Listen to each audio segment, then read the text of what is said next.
firelight, living in my head. Sun came in, I'll close the blinds, could feel it in the air. This is just a waste of time, no one really cares. But then you came across my mind, got me out of there. So I went down to the river and swam till the panic was over. Yes, I went down to the river, watched all the heavy waves. I watched all the heavy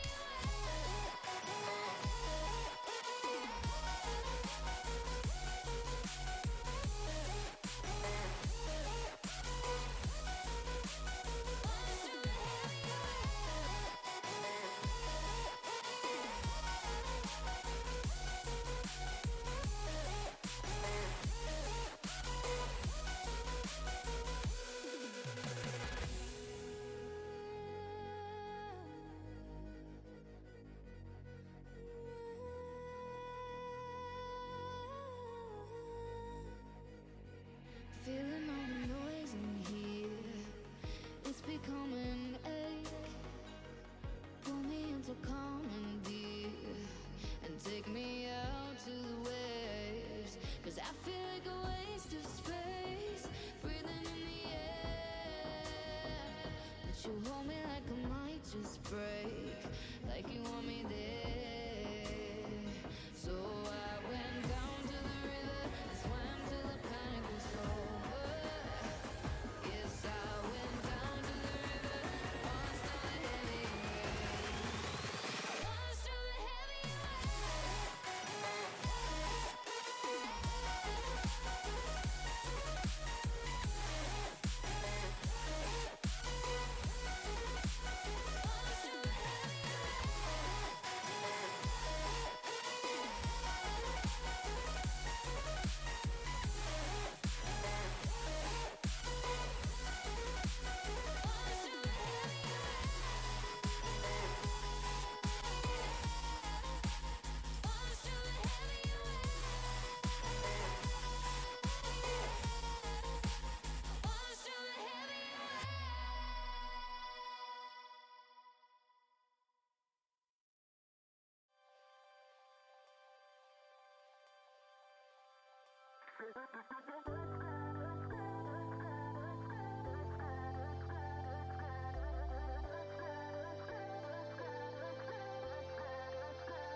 Was there something in my walk, how I talk, giving off the wrong energy?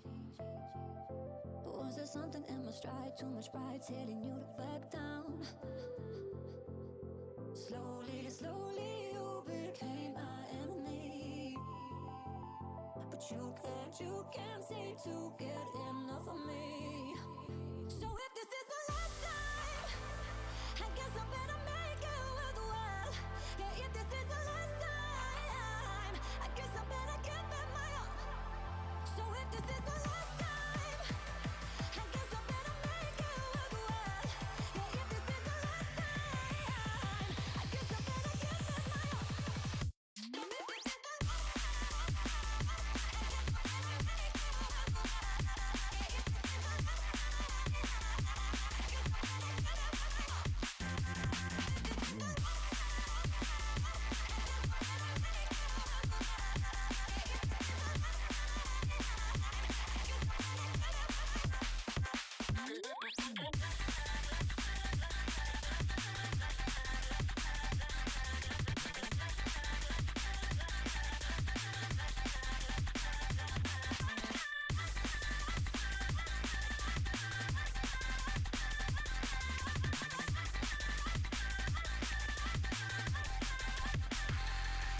Was there something in my walk, how I talk?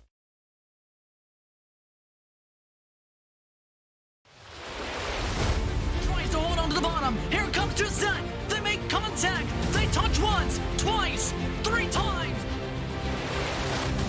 Hell trouble! Oh no, Rocky into the wall. Big crash front straightaway. Huge crash coming into the triangle. No, Rocky up and into the air. They're beating and banging. Burn on the bottom, Cosman up top. I think. No, Briar by 1. 1 south. thousandth of a second. Joseph, no! At the line, Third Horse pulls the win out at the stripe. Oh, he saves it. What's going to happen here? Here comes the canvas. Get your foot there. He's got it. He's got it. Canvas is going to win.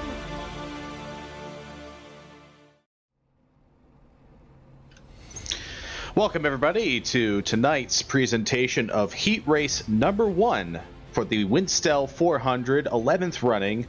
I'm Tyler Head alongside Parker Alexander as we get ready to find out which 13 drivers will advance from this race into the big show. That is in fact correct, Tyler, as it's really important to make it through this race, as this is honestly the best chance. You got the highest probability 13 cars make it. Of course, also tonight we could you can make it into the second chance race. That only takes 10 cars, and then obviously tomorrow night you have the LCQ. But yeah, very important to I don't know how to say it, just make a good impression and make it through right here. Yeah, more than just one objective, right? We'll be watching this very closely because we'll be each participating in the second heat race. But not only are you trying to race your way into the main event, but you're also trying to find some allies, find some people that you can race with, and like you said, put forth your best effort so that people trust you when it comes to the WINSTEL 400, because there's $1,000 of prizes in this free entry event, and you'd like to be taking home the lion's share of it when it's all done for sure. And to make that happen, you're going to have to find people who can deliver a good push and show people that you can deliver a good push. That is very true, as pushes are honestly, they're pretty dependent on a person's connection, but like also like there's still a ton of driver skill involved in that. But as cars are rolling off here to start their pace laps. Yep, we'll be going green here pretty shortly. We've got somewhere north of 30 cars, I believe, competing for, as you said, those 13 spots. Now, last night, you may have seen that we did our qualifying session for the WINSTEL 400. That determined the front row, so that's 2 spots taken. Tonight, we're going to have another 36 spots filled in. So a lot of the picture will be complete by the time we complete these 2 heat races and that second chance race later on tonight. As we take a look at the starting lineup, we have Garrett Lowe on the pole for this first heat, Emily Howe right alongside, Cosmin Ionisu on the inside of row 2, and Sean Butler on his outside. Andrew Cootie is in 5th. Sean Pellig starting 6th. We got the 022 of Alex Kalonix starting 7th. 8th is the 31 car Dylan Roberts. 9th, sorry, is the 68 of Thomas Harmon. And rounding out your top 10 is the 99 of Everett Lane. Looking at the rest of the top 20 starters, we have Brandon Cruz Monsivice, a former winner of this event, Dustin Logston, Justin Malillo, Nicholas Doucette, Jeremy Stanley, Evan Locke, Ryan Hill, Joey Masowitz, Lilac Zier, and Roger Saucier rounding out the top 20. 21st through 30th is Corey Bodinot, Justin Egan, Olivia Hayward, Gills, I don't know how to say that, sorry. And that's it. That's all we're getting, because we're getting ready to go green here to start off heat number 1. The pace truck is off, the green flag is out, and away we go. Starting off this 40-lap event, 13 cars are going to advance, and you can see it's a large field. Now, 13th may sound easy, but boy, oh boy, you'll see things happen fast here. That means going forward and going backwards. Here to start off, looks like both the lanes pretty much even here as Emily Howe leads the outside, Garrett Lowe leads the inside. Emily has Sean Butler behind her, and the outside line is probably going to prevail here. It usually does here in the early runnings. Looks like both lanes got a pretty good push here, though, down the back straightaway. Very orderly as we start this opening lap. Looks like Emily Howe got a little bit of an advantage heading down the back straightaway, but Lowe coming back on the low lane, edging out a nose as we head to the start-finish line. You saw there off of turn 4, Emily Howe ducked down a little bit trying to get the side draft off the rear quarter panel of that 06 car. That's a very important factor in this draft package. It really slows the car that you get on that quarter panel of down, and you're able to get ahead of them. But it did really work out there for her, as the outside line kind of lagging back a little bit now. Yeah, another important factor, as you said in the opening pace lap, is who will deliver a good push. And we see on that outside lane, third car in line, Sean Pellig, a couple of blinks there, so that may be adversely affecting their ability to push. Garrett Lowe able to break away on that bottom lane and carry with him into second. Cosman. Yeah, that outside line really starting to fall back now. There's a little bit of a gap between the, I think that's the Everett Lane machine and the Nick Doucette machine.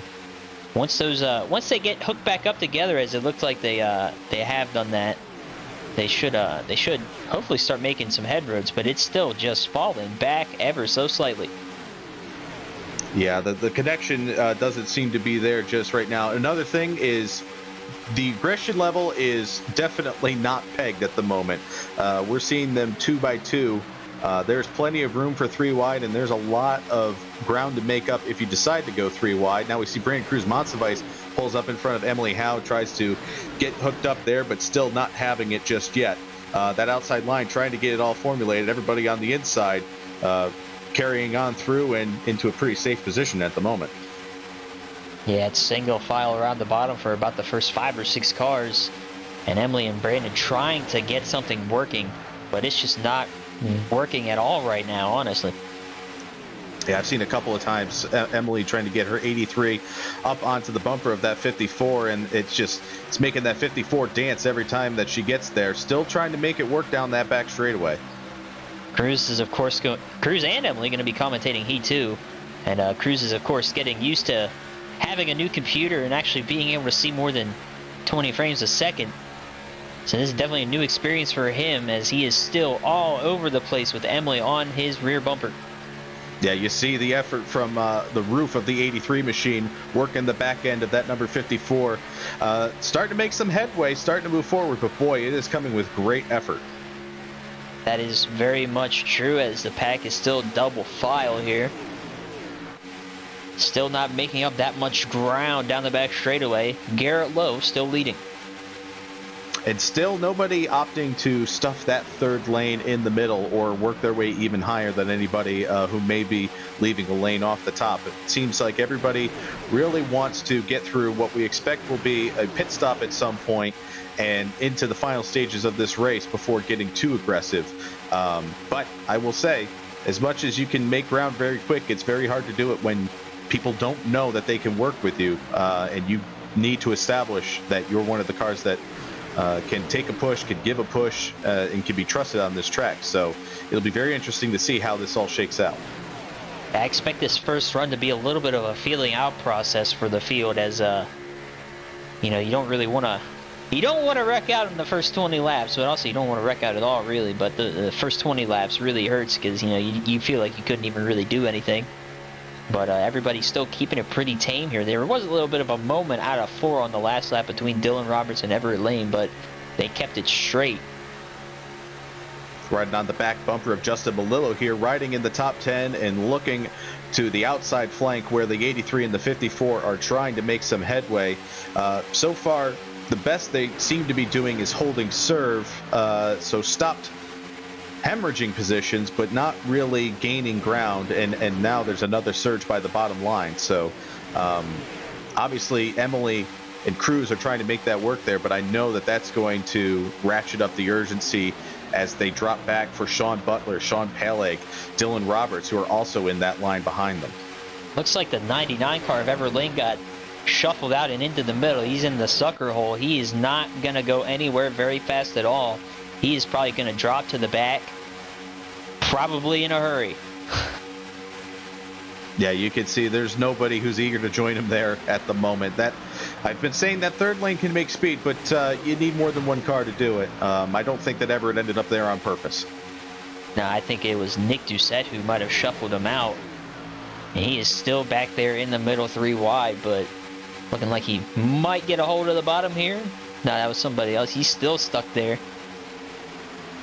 Happiest guys in the field right now are definitely the top 6. Up back to Justin Melillo. They are single file, riding on the bottom, logging laps, and really hoping that if there's anything chaotic that's going to happen, well, it's going to be in the rearview mirror because they're not side by side with anybody. Yeah, it's a very good point, Tyler. Is that outside line still kind of hanging tough there around the 53 car, but not able to make any inroads at all. Very surprising to see, as honestly with testing, it really feels like the outside line is probably the stronger line, but here tonight we're just not able to see that high line roll. Yeah, and I'll say, I mean, in some of the practice sessions that we've hosted in the last month or so getting ready for this event, there was some concern expressed about, hey, would the high line carry too much speed? I think that we could say after Heat 1, especially with the caliber of driver that we have in the second position there in that high lane delivering the push, Emily Howe, one of the best in the field at doing that. These lanes are pretty even. In fact, right now we're seeing the advantage to the bottom lane so far. So if anybody was concerned from a participant standpoint about the outside line having too much steam, well, take some notes, especially if you're in heat number 2. I mean, and let's not sell the bottom line short here. They have Garrett Lowe and Cosman down there. Those first two cars. Garrett Lowe is obviously a Coke Series winner, multiple-time Coke Series winner.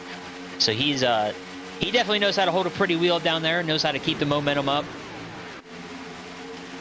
Oh, for sure. And I think that was what was preached a bit in the practice sessions and seems to be borne out today, is that if you are able to deliver a good push and receive a good push, it doesn't matter which lane you're in, you're going to be able to make it work. As we see one car with some trouble here, the number 55 dropping off the pack and in danger of losing the draft. That's not good for Ken Huff, I believe that is if you lose the draft in this race, your chances of making the main event are pretty much, it's going to be tough, especially if he has to make it through to that second chance race. And that's definitely not helping his chances of making it through to the main event in the heat race.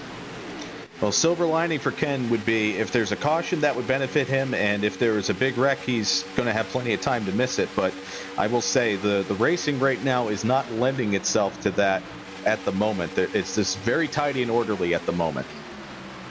I am honestly very surprised at the patience of this outside, because normally you get a car up there and it just seems like it's not working. They usually hang them out, but a lot of patience there for that outside line and following Brandon Cruz-Monsiváis. And I'll say that, you know, that they are inching a little bit further forward now, getting alongside. Oh, we got some scattering happening in the mid-pack. Scattering in the back there. It looked like Jose Salas Jr. got put into the middle of 3 wide there. That will. I don't know. I feel like that messed up both lines, but I feel like it might have.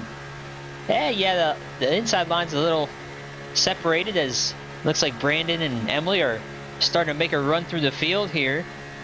Yeah, you can see from the roof of Cosman. About 5 laps. You can see from the roof of Cosman here, they're inching closer and closer and getting just about to the right rear quarter panel of that number 84 machine. Cruz right now alongside Cootie for the 3rd position.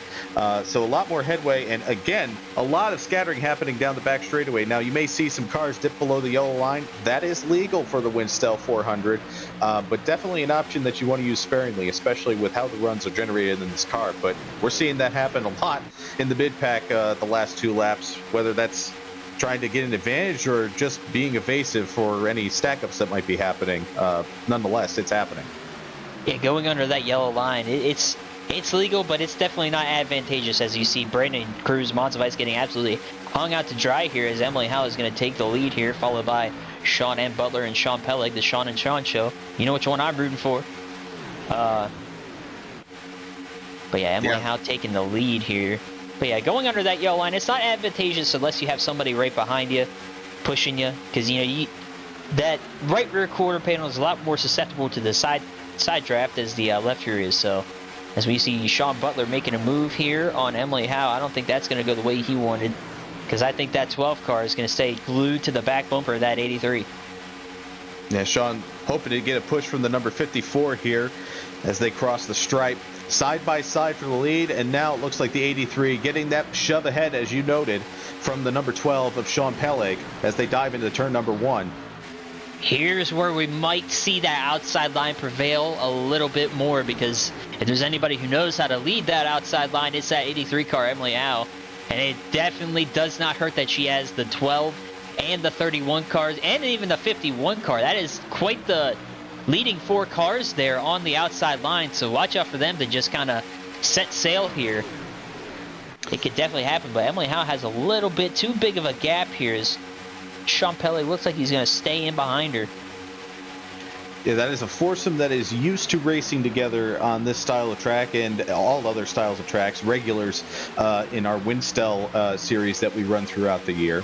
But another thing that may be working to their advantage, you may not think of tire wear when you think about Daytona and Talladega, but there is definitely a factor of the tires wearing out here, especially with the speeds they're maintaining entering these corners. The handling may be giving a little bit more of an advantage to the high side as we go further into this run. That's very much true, but Tyler, it's lap 16. We're about to have some green flag pit stops here, it looks like, but they're getting a little bit more dicey now. Some people are trying to fill in that middle line, as we see here on the broadcast. Looking like 3 wide between Alex Kolnick's, Justin Melillo, and is that Everett Lane, and now they're trying to make it 3 wide, a couple more rows deep. Therefore, they're in the midfield. Yeah, it looks like the 25 of Scott Tompkins leading the charge in that center lane, as Melillo stacked up behind him, trying to deliver a push as they try to make some headway in that middle lane. Going back to the pit stops that are lurking, that'll be an opportunity to get some tires, but we're only taking so much fuel, so there will be some time lost if you opt to get 2 or 4 at that point. So it'll be interesting to see what strategies people take.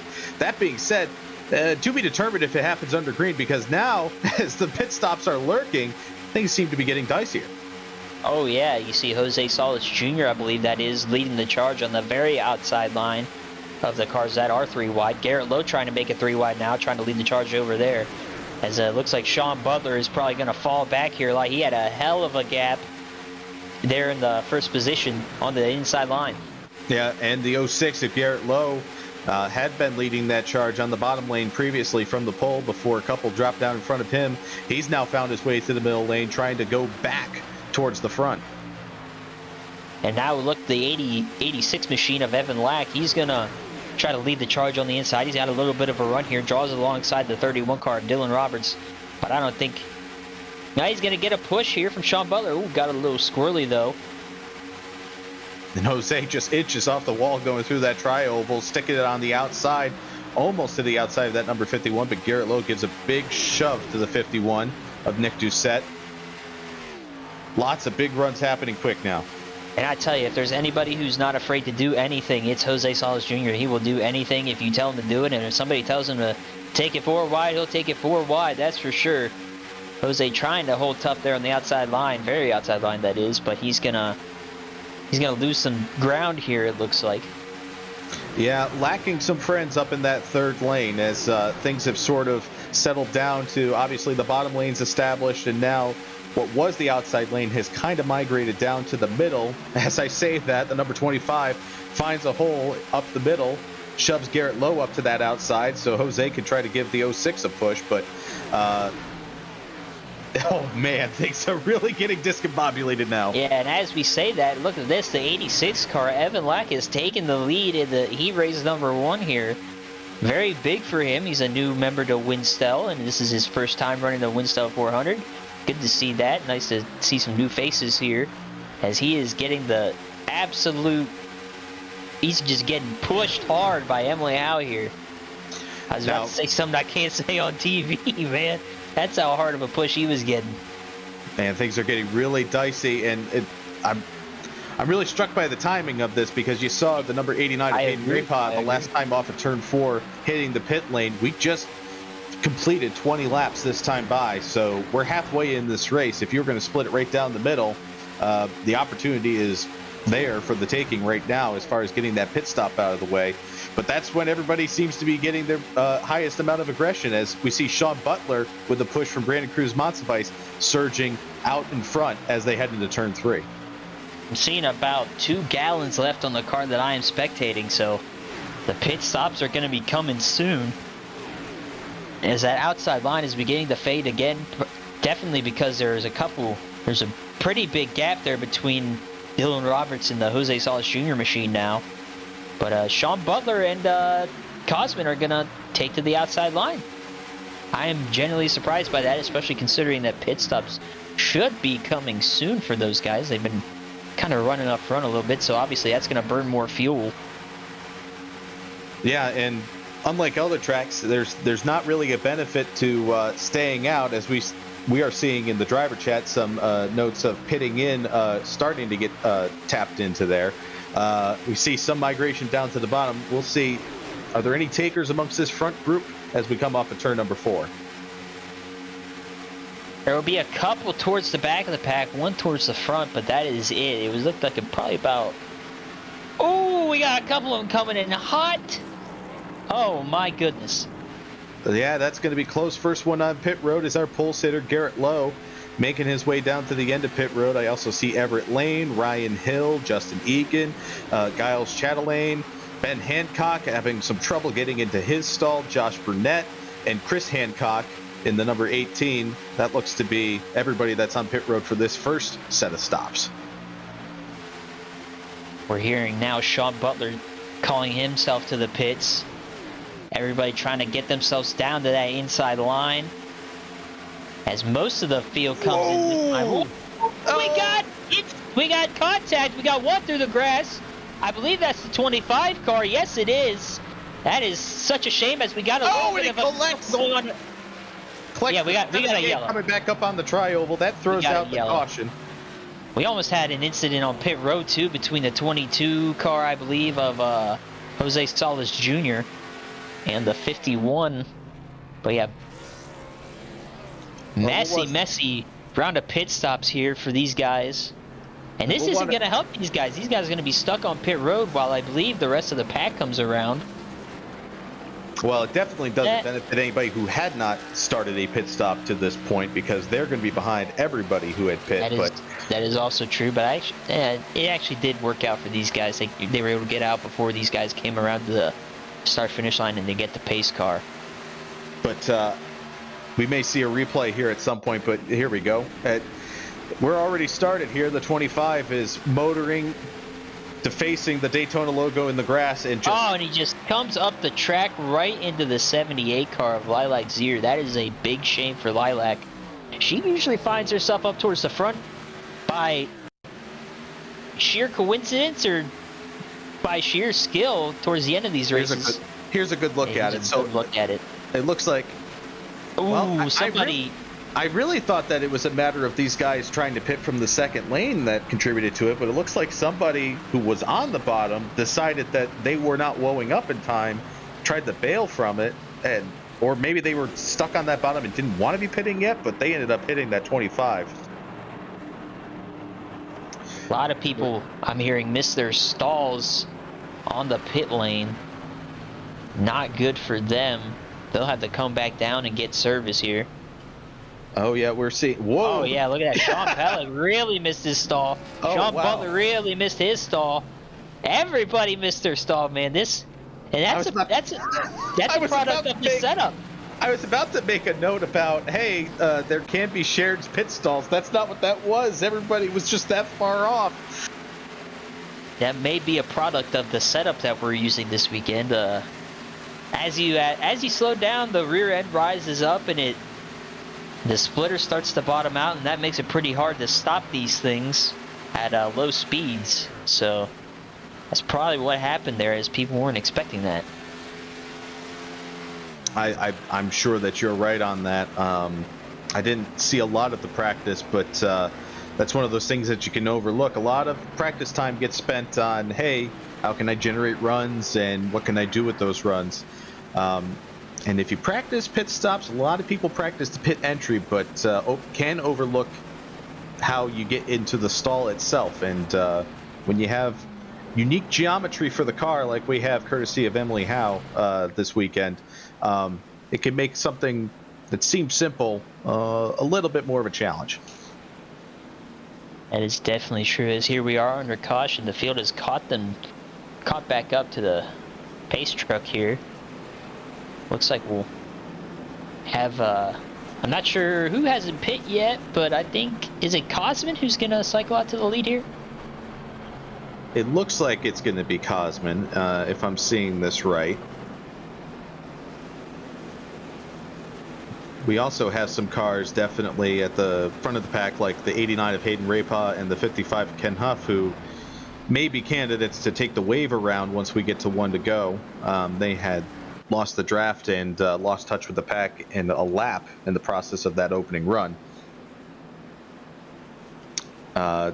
Doing some homework here on the call for that crash. Scott Tompkins was giving an EOL penalty by the administrators for causing the caution. He's the one that you saw trailblazing, I believe, through the grass. Now, I say that so I can also note that there's a 2-strike system for this weekend across the entire weekend. You are given 2 strikes as far as causing wrecks go. On the first one, you're going to the tail of the line like Scott is right now. If you cause a second one, whether it's in your heat race or the second chance race, the LCQ, or even the main event, that second caused incident is going to park you. So there's a lot of opportunity to be aggressive and make some bold moves, but if you misjudge something, it'll add up pretty quick. There's a lot of people trying to make their way into this event, and we definitely want people to be racing as clean as possible to give everybody a fair shake and not get caught up in somebody else's business if we can avoid it. Yeah, I believe we're having some issues with the scoring here after that yellow. That was something that I held my tongue on it, but the cars that were on pit lane when the caution came out, iRacing can often not interpret that very well as they come back onto the field while the caution is out. Sometimes it'll trap them behind the pace car. Sometimes it'll force them to all drop behind cars that were on the track. It can get very messy when the caution comes out in the middle of green flag pit stops, as it just did. Very true, as it looks like our leader will actually be Justin Egan, I believe. Followed by... is that Garrett Lowe? Yep, Garrett Lowe. We have Garrett Lowe. Looks like Giles Chatelaine might be lining up there in third. Chris Hancock in fourth. Now, most of these are the people that we saw pit on that first go-round. So they got in the pit lane and off the pit lane before the caution came out. So they have clean scoring. Cosman, as we were looking at, appeared to maybe be sorting out towards the front. Looks like he's lining up around 12th. Yeah, definitely jumbled up this field a lot. Has this round of green flag pit stops and the caution in between it. So some new faces up front, and also Garrett Lowe. He's not really a new face, but everybody besides him really in the top 10 hasn't been up front for most of the race. Well, and I think we're about to enter a much different phase of this race too, because we restarted the race with 40 to go, 40 laps total.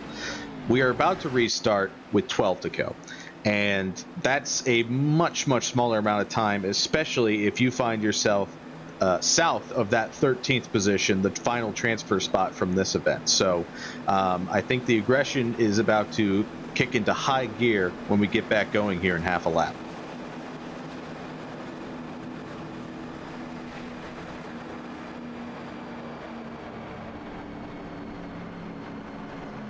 But if you're in that group of people who made that first round of pit stops as a group, the ones that we see out front, Egan, Lowe, Chatelaine, Hancock, Burnett, Lane, you've got to be very happy with how this has turned out, because there's nothing guaranteed to you. I said that runs can come quick and you can drop to the back very quick, but boy, entering these final laps, you'd much rather have the track position and try to hang on to it than be lined up somewhere 20th or worse trying to get it back. That is true, as the pace truck is off and we're about getting ready to go green here as the green flag is in the air. The race is restarted. We have 12 laps to go. It's go time. Who can make their way up to the front from the back? And Egan gets the jump there on the bottom ahead of Garrett Lowe, getting a push now from Giles Chatelaine, who's got Josh Burnett tucked in behind him, and now we already see a third lane trying to be developed there. You can see the urgency. That's Cosman jumping up into that high lane. Yeah, immediately getting a third lane formed as Cosman is now ducking to the middle with Justin Melillo. He is not planning on staying in the back, let me tell you. He is making moves through this field. He's taking, if he has a run, he's taking it somewhere. Now back up into that high lane around the 18 of Chris Hancock. This is going to be a very productive lap for that duo. Back to the middle, underneath Garrett Lowe, across the stripe from 12th to 2nd in one lap. What a first lap of the restart for Cosman, as they are 3 by 3 for most of the pack. I can't even put this into words right now, man. I cannot describe what is going on. They are all packed up here at Daytona. Cosman's trying to figure out which lane to cover up. Justin Malillo tried to cover that run from the 06 of Garrett Lowe, couldn't do it. Cosman chose to stick with his buddy in the 53 who pushed him to where he is. They're going to surrender the top spot for now to the 06 of Garrett Lowe, getting a great push from Everett Lane off of turn 4. The outside line is prevailing. It will prevail whenever they are 3 wide, because there's just a lot more momentum and you don't have anybody trying to hold you down, as that inside line is, and the middle line for that, is going absolutely nowhere. They are all just stacked up right now. There's these breakaway half dozen or so cars on that outside lane. They're feeling good, and everybody behind them is looking for somewhere to break through. This. Oh, we got a spinner! We got a crash! Looks like Joey Maswich, and I believe that was Justin Egan that got spun to the inside. I believe they all kept it straight, but they're going through the grass and coming back up the track. The caution is out. Yeah, the third car involved, the 111 of Giles Chatelaine. Looks like maybe a little bit of damage taken by the 111, but should be something raceable. But the big thing is, especially when you look at Justin Egan, restarted on the front row just a few laps ago. Now in the back, along with Joey Masowitz and Chatelaine, with just a handful of laps to go when we get back going. That is a shame for them, as they were running up towards the front not too long ago. We'll see what happened here. They're both on the inside. All three of them, they're in a line on the inside. We'll see what happens here, as it looks like just might have been a bad bump for that 111 car, and then looks like the 164 got turned off the nose of, I believe that was a 54 car. But not really that much I think Brandon Cruz Monsivice could do, because they were all checked up and stacked up after the car got spun to the inside. Yeah, just got on the left side of that back bumper, and then never mind. Masowitz tried to make an evasive maneuver, hit the door of the 53, came back down across. Hit the door of the 53, my bad, not off the nose of Brandon Cruz Monsivice. So really unfortunate for that trio. They were up there in the mix, inside what would have been the transfer spot if it had ended that lap. Now they find themselves with a steep hill to climb, and we can see that there's some sorting out of scoring for sure happening there before entering the pit lane. And we see a few more cars also opting to come in, get some tires, try to get a little bit of a something. Not much track position to sacrifice where they were running, trying to give themselves any advantage they can as they try to work their way back up to the front. But like I said, it's going to be a tall task. We are at best 2 laps away from restarting, so at most 6 laps to go, and I hope that they run 6 laps under green. But if I were in this race, I'd be thinking to myself, it's going to be a fraction of that will actually be racing, because everybody's going to be taking a lot more than they have been in the early stages of this That race. is definitely for true there, Tyler.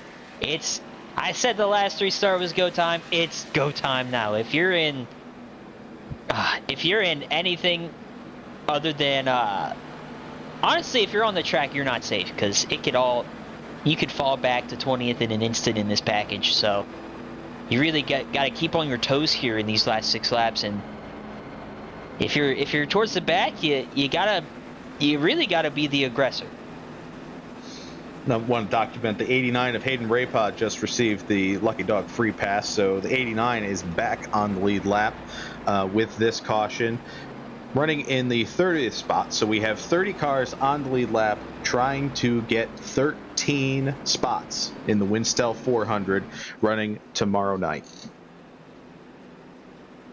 Everybody else is going to be relegated to the second chance race, which will be hosted later this evening after heat race number 2, which Parker, myself, and I'm sure 30 plus other drivers will all be competing in, trying to get 13 spots from that race. Yeah, I'm not looking forward to it, man. It's definitely the heat races are definitely the most stressful time of the weekend, because your whole week could be weekend could be made or broken just in this one race. Because those other races, they're pretty difficult to get through, but it's still a lot of fun, but definitely a stressful event. Well, and as we've seen a couple times, I mean, the good thing is if you don't have the track position, you can, with a good push and with some good moves, gain it very quickly. We saw that with Cosmin Ionisu and Justin Malil early in that restart, but on the flip side, you can also give it up very quick. So there's very little safety or sense of feeling safe while navigating this course. Even with 13 spots available, if you're running in the top 5, you don't necessarily feel safe, because if somebody kicks you out of line and you start dropping, those positions are going to go fast. But that just makes it all the more gratifying when you do get one of those top 13 spots, or 10 from the second chance, or the top handful from the LCQ, and in your way into the 400, you'll know that you've earned it. Yeah, this year's heat races are a lot different than last year's heat races. Last year's heat race, obviously, with the draft model, was very hard to facilitate anything, as I believe we're going green here, as the pace truck is going to make that left-hand turn down into the Daytona International Speedway pit lane. And this race is back underway here, as Garrett Lowe is the leader, Everett Lane second. Yep, that's your front row as they take 6 laps to go, and a big push already on that outside lane. The 22 giving a big shove to Everett Lane. That's Jose Salas Jr. And now they're all stacking up. And we got a crash in the back. They're still stacking up. They're still I see the 12 crashing. to 53. Several other cars trying to navigate their way through this thing, coming to a near stop. Some collisions happening. I see the 9 with a good bit of damage. The 31 has just snaked his way through. 68's taking damage. That's Thomas Harmon. The 57, who we just saw in that last incident, primed to be in this one with the loss of track position. The front bumper is gone on the number 57 of Justin Egan. Before they even got to 4th gear, they've stacked up. Very odd incident, as we're going to see a replay here. Looks like we're following right along there around the 57. Very antsy, looking for somewhere to go. Makes his way to the inside. Oh, looks like it was towards the front of the field. My goodness, a big pile up here, and we're not even up to, what, 140 mile an hour. Oh, look at Dylan Roberts snaking his way through there. Oh, my goodness. Yeah, that was an agonizing crash. If you were the 57, seems like it went on for an eternity until it finally really severely damaged the car. Looking further forward, 84 looked is like Cosmic got into the 9. Yeah, and that just sent the 9 around as they're trying to... Whoa! Alex Kahn is getting some air there on that little bit of a bump. And you see some hard hits. Hurt for him. Heading back up the track, the 18, I believe that's Hancock, took a big lick on the outside wall in 1 and 2. Taking another look at what happened here.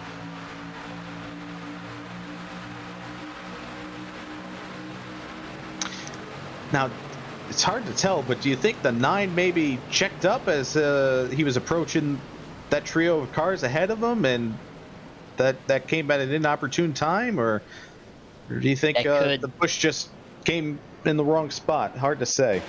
It's hard to say. That is definitely something that could have happened, but also you look at the replay here. The 9 already had a little bit of damage on that not rear quarter panel, but the rear TV panel there. That could have easily made it harder. Yeah, it looks like there might have been a stack up there, and Cosman didn't see it coming, and they all stacked up, and a whole bunch of them wrecked. Well, that's really unfortunate for the 9. Cosman able to continue on from it. Now we're riding on board with Justin Malillo to see how he navigated this incident.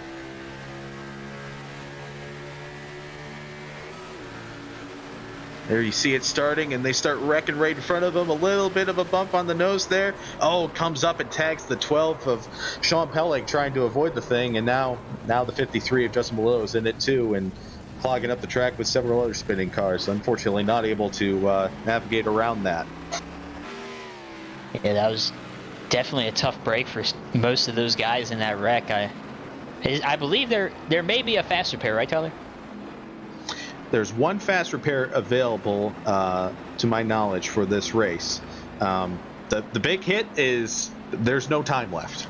We're coming around. I believe we're going to be either getting an organic green-white checker or an outright green-white checker. But either way, the time is spent. There's going to be a very limited opportunity to make up this lost ground for sure. Yeah. That is definitely true, as it looks like it will be an organic green-white checker here. No overtime yet. That means they can wreck here on this lap, and we still get a GWC out of it, but hopefully that does not happen. But obviously we have already had one happen in the short shoot right after the restart, so anything can happen here. Well, something I'm also looking at, the 51's nose, that's Nick Doucette. That's seen better days. The front end of the 54, Brandon Cruz Monsivice, that's dinged up. Ben Hancock's number 6 is all dinged up, but they're not addressing that damage because, as we said, there's limited time left, but also you don't want to give up the track position. They're all inside the top 10 and would transfer if they can hold on to that spot. Right now, your final transfer as they pace would be Dylan Robertson 13th. On the outside looking in, you have cars like the 83 of Emily Howe, as we mentioned, Justin Melillo in that crash, and the 53, the 68 of Thomas Harmon. But all of this is going to change when they get back to green. Keep an eye on those cars that took damage and stayed out, though, because they got to make at least 5 miles here. That is very true, as it will become pretty apparent pretty quickly whether or not those guys are able to keep up with the draft. I mean, this draft, it's become pretty evident that it's pretty easy to stay in it as long as you have somebody right tucked up behind you. But if you don't have anybody behind you, you can't really make those moves, and also you can't really lead a line, which is not advantageous for making up track position. But here we go. Pace truck's going to be coming in here. Pace truck pulls in. Garrett Lowe at the point. Has the 99 of Lane alongside him as we get going. Cross the stripe. 2 laps to go here at Daytona. Top 13 are going to make it. Everybody else is going to go to the second chance. We have one spinning into the grass in the back. That's no problem. We stay green. Yeah, one spinning in the back there. It looks like the inside line of Garrett Lowe and Jose Salas Jr. are going to... I think Jose is going to try to push him to the finish here. Jose is all over that rear bumper of the 06 machine. They don't want to get too far out there. They might get too far out there, and they might get swallowed up by this pack here. As it looks like a bunch of moves being made here in the back of the pack. Jeremy Stanley drops down in third there, tries to stay clear. The 51 to Nick Doucette comes free in the 4th position, and then they're all stacked up from there. Brandon Cruz Monsivice side by side with Everett Lane for 5th, and you see everybody going 3 wide, flirting with that yellow line as they take the white flag. However they finish, they're coming back to the checker this time. Everybody's trying to push, looking for where that transfer spot is. It looks like it's somewhere around Ryan Hill in that 055. Oh, we got trouble. Sean Pelly got turned, and that's the whole field in the back half. Oh, my goodness. That is the huge one here. Alex Skolnick looked like he was involved. Oh, my gosh. I know somebody who is not going to be very happy about that one, and I can't say I don't blame him. It looked like he just got turned out of the corner here as we come to the checkered flag here. Looks like Garrett Lowe is edging ahead here, but I believe that's Jeremy Stanley here as they battle to the line. Stanley's going to get it. My goodness, what a finish here to Heat 1. Oh, man, that is a shame for everybody involved in that wreck that did not make it, that was already in a transfer spot. That is not going to go down well. It looks like the final transfer spot came down to the 853 of Justin Melillo and the 6 of Ben Hancock trying to catch up. I believe both of them were involved in that crash, but raced it back. And Justin Melillo able to hang on to get 13th.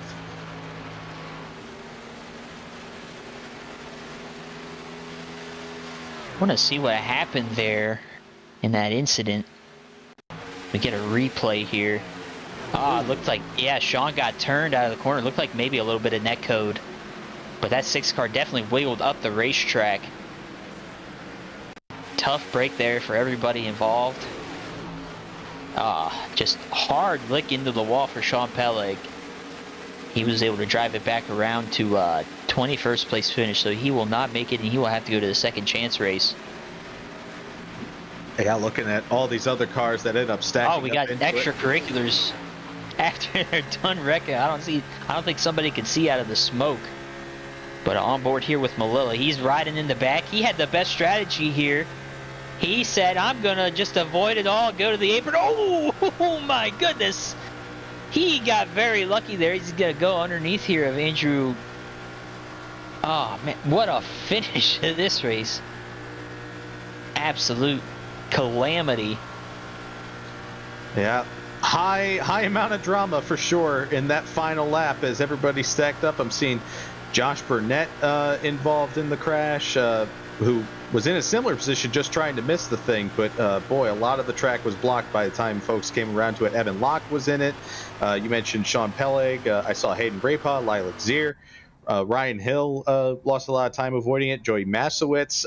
Many cars. Emily Howe, Thomas Harmon all saw their WINSTEL 400 spots disappear in that cloud of smoke when they tangled.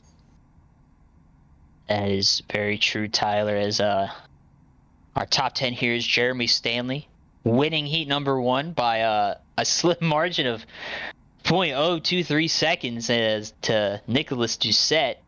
Garrett Lowe finishing 3rd, Jose Salas Jr. finishing 4th.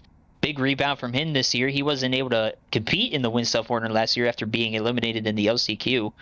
Everett Lane finishing 5th, Sean Butler 6th, Brandon Cruz Mazavais finishing 7th. 8th goes to Cosman, 9th goes to Dylan Roberts, and 10th goes to the 111 car of Jill Chatlan.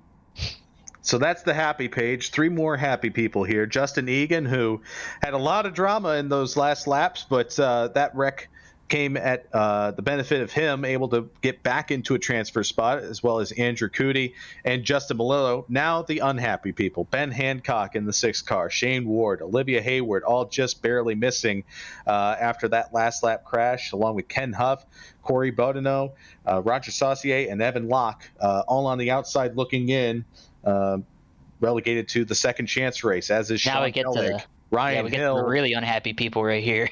Yeah, Dustin Logston, Alex Kalonix. These are all the people that were upside down, sideways, every other way on the back straightaway. Now, their hopes are not dashed. 10 more people can be all 10 from this group, can be some mixture from this group and the group that's about to get racing in heat number 2. But nonetheless, 10 more will advance from the second chance race. So they could still go to bed tonight with a spot in the WINSTEL 400, but they would have preferred to get it done here and now, and unfortunately, that all went away outside of turn 2 on the last lap. That it did, Tyler. A big shame for them. But speaking of Heat 2, we're about to hop on over there and get to racing ourselves here. What are your thoughts coming out of Heat 1, Tyler? I don't feel good about anything. I expect to be in the second chance race. I expect to be in the last chance qualifier, and then I expect to be in the admin booth for the WINSTEL 400 because, as we saw, nothing is guaranteed to you. And even if you find yourself in a good spot, it can vanish in an instant. And I don't consider myself to be the luckiest of drivers, so I'm expecting to be more in the shoes of Sean Peleg and Alex Kalonix in that last lap than Justin Malillo barely coming through on the positive end of that whole exchange. What about you? What are you looking forward to in heat number 2? I'm looking to bide my time a little bit. I'm hoping to stay towards the front, though. Just trying to stay out of hopefully where the trouble is. But I'm airing very much the same sentiment as you are. I'm not very confident that I'm going to make it through. Obviously, it's a slim chance to make it through. As I'm sorry if you hear something in the background. I'm slipping my wheel on because I'm in the session. Yeah, I'm ready to go. I'm ready to get some practice in, and I'm ready to see how everybody's doing up in the other channel and do some racing. For sure. We need to get ourselves ready. Heat number 2 is just about 15 minutes away. So we'll take a break here, and we'll come back with Heat 2 just around the corner.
Ladies and gentlemen, boys and girls, thank you for joining us for Heat Race number 2 of the WINSTEL 400 weekend. I'm Brandon Cruz Monsivice, taking over in the booth, and thank you very much, Parker Alexander and Tyler Head, for covering Heat 1. Beside me is a fellow racer in Heat number 1, Emily Howe. Emily, we just got out of a Heat 1 that was relatively calm for about half of it. We had a caution come out during green flag pit stops, and then I don't think we saw more than like a 5-lap green flag run after that. Do you think that this Heat is going to be the more intense one, or do you think we saw the craziness that we're going to see this weekend already? I think every single race is going to be crazy this weekend with the way the draft model goes. I mean, typically the first 20 or so laps are typically people getting their feet wet and trying to take it easy, but once we get down to the nitty gritty with the last 10 or so laps, everyone's going to force 3 wide, and it's going to be a stack up as always. That is true. We got a ton of talent in this race. Jonathan Hernandez, 2-time winner of this event, Blake Reynolds. Brandon McKissick, who has come close several times. Philip Snipes, a WINSTEL regular. Tyler Head, who I said was just helping us out in the booth during the last heat race. Ryan Doucette. I mean, this is, when we were looking at the heat races, yes, you know, heat race number 1 had a lot of big names, but when we looked at the stacked race, the one with the high amount of iRating, what I would argue to be the bigger names that people would recognize, it's got to be this one. Do you have a favorite going into this race, or do you think it can be anybody's? I think one of my favorites would obviously be Philip Snipes. He's in at the front at most of what we've been doing. Obviously, we've got a couple of past champions and a 2-time champion in this, so all those guys who have been at the front the past 4 or 5 years in this race are going to be the ones you're going to want to watch tonight. Yeah, and don't worry, it's not just this race tonight that we're covering. We're also covering the second chance race following this one. I know we're going to go in deep into the night. Top 10 will advance from that race. We're taking the top 13 from this one to find 36 drivers locked in, and we'll be finding the last ones out tomorrow during the last chance qualifier. Okay, so I was just in this last heat with you. We were working well together. You know, I kind of got messed up once that yellow flag came out, but do you think that we're going to see a group of drivers kind of take over an outside, or either in the inside or the outside lane like we did in this last one, or do you think this is going to be more so guys kind of racing for themselves? I think there's going to be 2 different schools of thought here. You're going to have guys like McKissick, Alexander, probably Tyler, Bates, Philip Snipes. All the WINSTEL regulars are going to be working together here. It's a very stacked heat as far as WINSTEL regulars go. We got Gabe, we got Bill, Ryan Doucette. All these guys know each other and will be comfortable around each other, and they'll probably try to form a line up top if they can get together. You've also got a couple of FTF drivers. You got McAdams, you got Blake Reynolds, and those that crew of guys. So they'll probably all be working together like we saw in the first race with Sean Butler and Cosman. So going to be probably 2 or 3 different groups of people trying to work together and try to jockey it, and then a bunch of individuals in the mix of that trying to stir the pot up as well. You know, one thing that I'm noticing, and I could be wrong, I don't necessarily remember who qualified in the first one, but what I'm finding very, very interesting is all but 2 drivers have taken a queue time in this race. For me, that's telling me that a lot of these guys had the mentality that, hey, I want to qualify up front. I don't want to start in the back of the field. I saw how that first heat went. If it ends up going green, and even if it doesn't, if we get down to a green-white checkered, 5 laps left, 8 laps left, whatever the case may be, I think this is showing that people value track position. As I say that, we have now had all but 1 driver, that's Matt Skipper, who has not taken a time in queue yet. As I say that, Skipper is on your screen right now, so everyone in this heat race is going to be taking a time. It's definitely a case of you don't want to be in the back. I mean, there's no reason to start in the back. There's no time to be gained by being back there. All the fast drivers are going to be up front jockeying for position, so unless you're trying to bet on avoiding a crash, I would want to be at the front the whole time and just try to defend that top 10 position. Indeed, all 31 drivers taken, and this is insane. Even, you know, we had qualifying last night, and it was very close between Dylan Alt and McGee taking the first 2 positions, and then even 3 and 4th were very close. But same thing here. I mean, we got the top 6 separated by, you know, less than really, you know, a few hundredths right now. I think this is shaking up to be a much tougher heat race than the last one. Definitely, this one's very stacked. I mean, we've talked about this one in the past as being the higher iRating heat, so it's going to definitely be a case of, you know, you've got, if you look at the top 15 in iRating, it's all stacked, so only 13 of those guys are going to get through. So it's going to be an insane finish. Yeah, a bit more overcast weather in this heat than it was the last one. Do you think that's going to have any impact on how this track kind of changes? So first race, it got really, really sort of tight. About 10 to 15 laps in, it got hard to really hold up there and roll. And I know the guys on the bottom were struggling to hold the bottom as well. So with it being a little bit cooler, they should have a little bit longer tire life. But as the run goes on, it's still going to be harder and harder to kind of keep the car underneath you. All right, well, as we get this heat race ready, let me go down the top 15 starters. You can do the rest here. We got Nate Stewart starting on the pole position with Parker Alexander on his outside lane, one of the gentlemen that you were listening to in this last heat race in the booth. Jonathan Hernandez, who has qualified for this event before in heat races. Joseph 2. I thought I just had a stroke right there. Brandon McKissick going to be starting 5th. Blake Reynolds, 2-time winner of this event, starting 6th. Gabe starting 7th. Ryan Doucette starting 8th. Kyle Benson starting 9th. Rounding out your top 10, Kevin McAdams. Aaron Smith going to be starting 11th. John Swartz is going to be starting 12th. Michael Sturgill in the 13th position. Brian Baker 3 starting 14th. And Tyler Head round out your top 15 starters. In 16th, we have the 16 of Luke Crutchfield out of Mid-South in this Ford. Matt Skipper 17th. Brock Whitehead in the 33 will start 18th. Alexander Bates, another WINSTEL regular, will start in row 10. And Jimmy B. Davis rounds out our top 20. William Boisvert, the first Canadian in this field, will start 21st. Davin Cornelius, the second Canadian, will start 22nd. Ryan Kame will start 23rd. Philip Snipes, a WINSTEL favorite, will start 24th. Tommy Gossett, 25th. Anthony Krobach, 26th. Justin Howe 3, my younger brother, will start 27th. Tate Lytle will start 28th. Josh Parasito, 29th. And rounding up the top 30 is Chris Champeau. I'm going to tell you right now, Justin Howe is in the top 5. I'm going to give you the microphone for that white flag. I'm just letting you know. And last but not least, we can't forget Andrew Trippiano starting 31st, last on the field. A lot of intense names, a lot of big names here. Parker Alexander. We saw that the outside lane, I still argue, is the most dominant lane here if you have the right people there. The fact that Parker's on the outside, I would not be shocked to see the outside lane actually take the lead in this event, or at least at the start of this heat race, compared to the inside kind of lean in the first half of the last one. It's really going to depend on organization on either lane. Nate Stewart hasn't run very many races with us. Parker has obviously been through many of these. Same sort of Jonathan Hernandez, and then we got Joseph 2, starting behind Parker. So it's going to be hard to kind of get these people organized. It's going to really take someone organized up front. Like it took, we fell back in the first heat to about 10th in line with me and Sean Butler, because just the chemistry just wasn't there until me and you got hooked up and we were able to get to the front because we had that chemistry from WINSTEL. Even our bumpers weren't perfectly aligned. So really look for chemistry up front, and that'll be the line that really starts rolling once we get green here. Yeah, we'll start pointing that out once we get kind of tandems and packs of guys that kind of recognize how each other races once this race kind of ends up playing out. Drivers coming through the restart zone right now. Green flag being displayed. Nate Stewart and Parker Alexander leads the field to the start-finish line here. We're seeing some checkup in the back of the field, but right now everybody's still lining up in the places they started. Yeah, so far stagnant in the turn number 1. The inside line is definitely more organized. They got the bumpers to each other down there on the bottom, so they're going to start pulling away here as Parker in the top line starts falling back to 2nd and now 3rd as McKissick starts getting that little gap on the inside.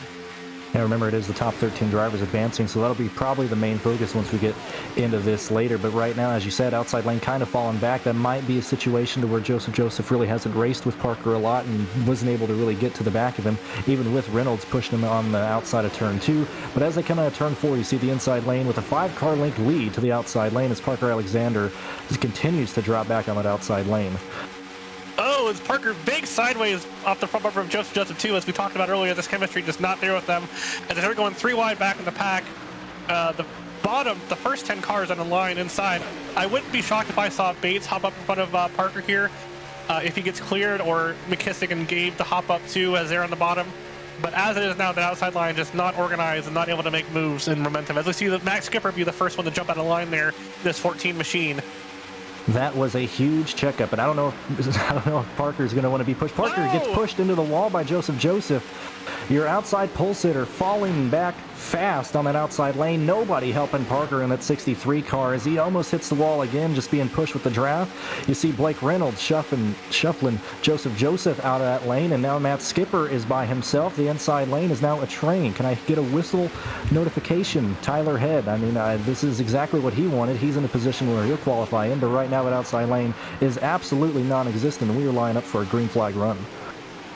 Parker Alexander's going to be in big strife if he loses the draft here. He's got a lot of right front damage, and he's felt the pack pretty far. He's the last car in line as it is right now. To go from pole or second outside row to last in this line in the span of a lap is just absolutely incredible, and it shows you how treacherous these cars are and how hard it is to keep speed. But it does appear that Parker's going to be able to keep on to this lead draft, but I don't think he's going to have much speed, as he was very angry on the radio last lap by. As their side note concerned now, though, Joseph and Parker back there, they're starting to lose touch with this pack. You know, it's always kind of like that in racing. If somebody kind of bumps you and puts you in the wall, you almost always find yourself by them.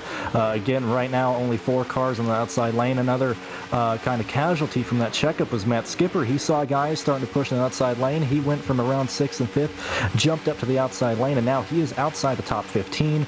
As right now, it looks like Kevin McAdams and Blake Reynolds, they're going to try and make something happen, as we have Tommy in the 19 jumping up to the outside lane now as well. So maybe we'll try and get that outside lane rebuilt. But, I mean, right now, I don't think Alex Bates is going to jump up there. I don't see Ryan Set jumping up there. Like, we're run out of guys who are going to jump up there. So it's all going to be on how Blake Reynolds can push this car up to the front. It looks like Tommy and Blake Reynolds up there hooking up pretty well. They're going about 208, 209 off in the turn number 1 here. So they are moving with the head of steam as they head up on the turn number 1. But the problem's going to be here as they get through turn 1 and 2 is the the wiggliest of moves off the Tommy Gossett's back bumper. It's always so treacherous bumping in the middle of these corners. If you look at the mirror and off the right shoulder of Blake Reynolds, they start moving down this pack. Now this is Blake's a great. Going to be getting hot here too. He's been on his back bumper for about a lap and a half now. So there he goes. He's backing off. He's going to get that air to that grill. He's going to be up to about 285 on the oil here, which is going to be blinking right at him on the dash. Right as soon as I stopped talking, this is a great example of how the draft and how the setup will work. Blake Reynolds and Tommy were outside the top 15 when they started drafting. One trip down that back straightaway with an inside line checking up, and now they are back in the top 6, as it might be a situation to where the 19 and the 66 car might end up fighting for the lead coming out of turn 2 this time by. Yeah, I mean, they had a massive run up the pack. They have a good bumper connection together, so I look to see them probably challenge for the lead here as they head off into turn number 3. Well, they are starting to hold station here. As you said, that John Schwartz was kind of moved out of lane. He's stuck in the outside line, almost got in the wall down that back straightaway. Now he's going to fall to the back, checking up with Parker Alexander. Aaron Smith has come to help him out, and they have not lost the draft. So everybody's still under a, give or take a 2-second blanket right now. So this pack really hasn't died off nearly as much as I thought it would. Now with Tyrell hopping up there, I wouldn't be shocked to see Gabe and McKissick hop up too as he starts getting momentum off the front bumper of Tommy Gossett. But they might actually have too big of a run here because Tommy's going to have a fresh motor. Oh, we have a crash in the back. I'm looking. One car around. Luke Crutchfield, it looks like it is. One car involved with minor damage to the rear bumper, which I'm assuming he got from the front bumper of somebody else. It's like Aaron Smith is crinkled up a little bit as well. So we'll have to see what happened there. Very much a situation to where, Cornelius in that 77 car had nowhere to go. You're right in 27 thinking you're going to avoid the big wreck, and you end up being involved. This is literally a situation wrecking for last, This is just an unfortunate timing by that 16 car coming down and just not being clear. Yeah, I mean, the closing rates in these cars are insane, and the way those holes close, if you're going to make a move, you have to make it. You can't really stagnate and see the 20 car of... Several of these guys have damage. Parker's got a lot of damage, so these guys will probably all be taking their one fast breath that they have for this race here on this pit stop. Well, I guess our question to begin this heat, was this going to be more intense or less intense compared to the first one, has already been answered. We've already seen the intensity pick up. We've seen the outside lane die, come back. We've seen people, wrecking already. During this last race, I mean, what was it? We made it to like lap 23, 24 before we had our first yellow? Yeah, we made it to about lap 23 when we did our pit stops, and this is going to start having an interesting fuel mileage scenario, because now we can go about 24 laps on a tank of gas. So now, if we have enough cautions, I think you might be able to make it to here on fuel, because we only have to save about 10 to 11 laps from this point on. Well, we're going to have to see right now as your leaders are going to get the first opportunity to come down pit lane this time by. I would argue staying out might be the way to go. Gabe in the beautiful-looking silver bullet is the first one to come down. His teammate Tyler Head will also follow him. Brian Baker, Tommy Gossett, Alex Bates, Blake Reynolds, Ryan Doucette, Kevin McAdams, Skipper, William in the 47, Jeremy B. Davis. Just some of the drivers coming down to top off their fuel here. Yeah, I mean, everyone's ticks on back has come down pit road here for either 4 fresh fuel goods or some fuel or fast repair for the back half of the pack with the damage. This puts you in a weird situation if you are one of these guys who've stayed out, because with you being 5 cars, you're going to get shuffled out of line here, and if it goes green and we have green flag stops, you're now going to be about 7 to 8 laps short on what these other guys can do, and you're going to have to stop early. Whereas these other guys, you know, if we get in that window, they're going to only have to take 1 can of fuel. It's, you know, 11.2 gallons of fuel and about 9.5 gallons per can. So now they'll be good on 1 can of Sunoco racing fuel, which will save about 4 or 5 seconds on pit stops, which means that they'll probably, if we have green flag stops, have to go 30 laps on tires as well, because you won't have time to take 2 tires. Looking through the field, I can't see anybody who's taking their fast repair. Parker Alexander, who is just an unfortunate bystander in multiple of those instances, he doesn't even have a front bumper. I see multiple people on pit road still getting repairs. Tommy the 19, Luke Crutchfield, Joseph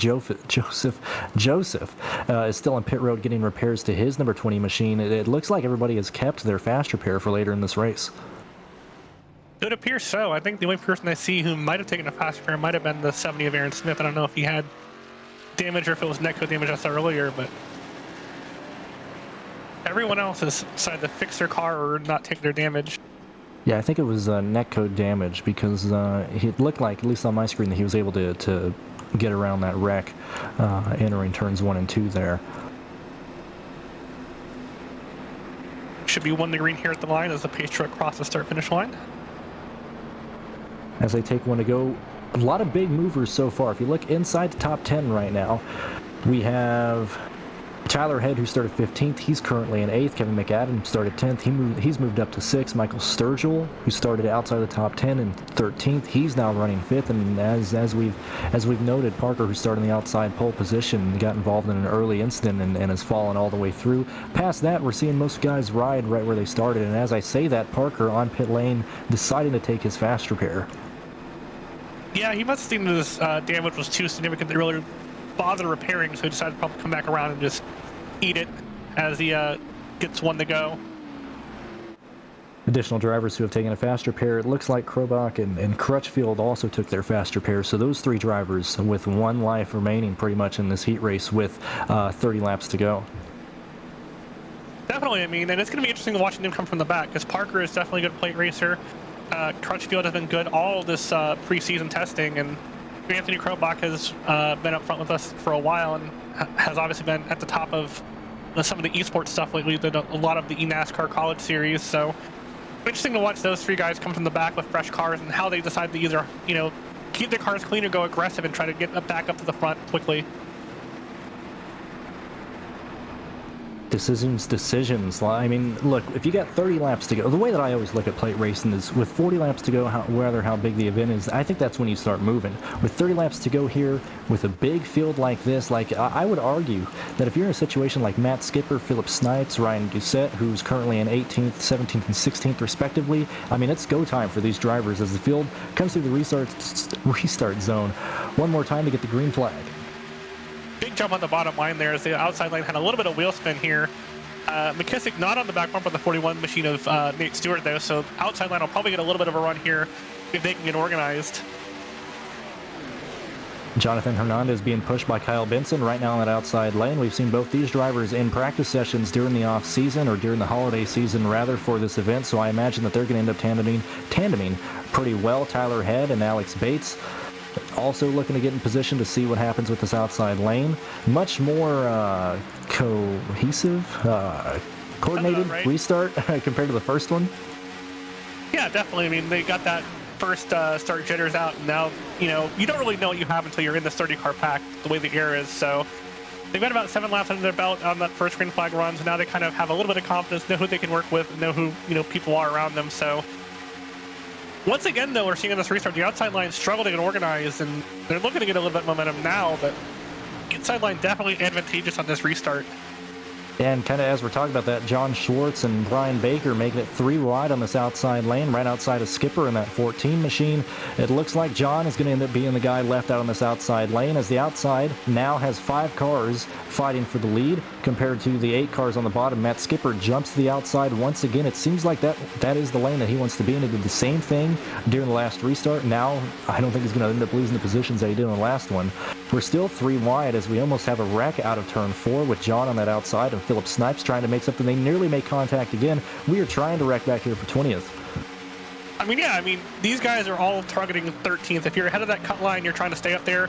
If you're in the back, you're trying to get up there, and it's just this big accordion of just trying to stay where you are. Oh, big contact over the net code. But John has been stuck up there in that 3rd line several times tonight in this race. Very advantageous, or very adventurous, I should say, of going up there and being the first to explore it. But also, if you get stuck up there on your own, you're just going to go down the elevator shaft to the back of the field, as he's finally going to get some help here up the 4 machine, or 64 machine of Jimmy B. Davis. Yeah, yet again, as we kind of go through this night's evening, this is the second heat race. We have the second chance qualifying race right after this. The main event tomorrow will be at 7:30 p.m. Eastern Time, as top 13 from this will be advancing on here. We're yet again trying to do something. John Schwartz trying to make that outside line work, as he has the 64, Jeremy B. Davis, out there, the inside lane checking up. Right behind Philip. Philip is going to lose some positions here. This is way more intense than the first heat race at this point. Now we're seeing a bit of a checkup with Brian Baker in that 3 car.